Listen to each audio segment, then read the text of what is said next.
Ikaw ba yung taong mabilis ma-offend?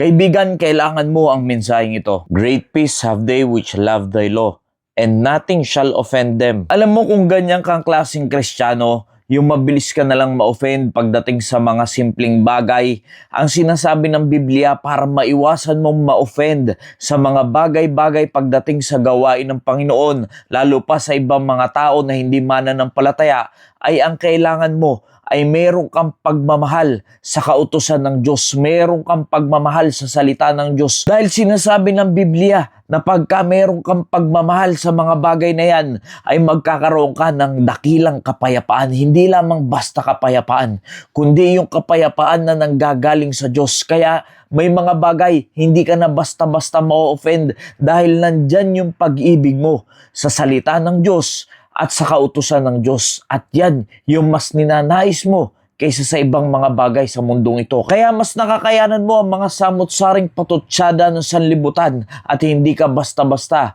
na-offend dahil mahal mo ang kautusan at salita ng Diyos. At kaya maraming mga tao, lalo na mga kabataan ngayon, ang mabilis ma-offend pagdating sa salita ng Diyos, pagdating sa ibang mga bagay, dahil sila ay walang pagmamahal pagdating sa kautusan at salita ng Diyos. Kaya kaibigan, kung ikaw yung taong mabilis ma-offend, kailangan mo na mahalin ang kautusan at ang salita ng Diyos at mangyayari ikaw ay hindi na basta-basta ma-offend kung kanino man.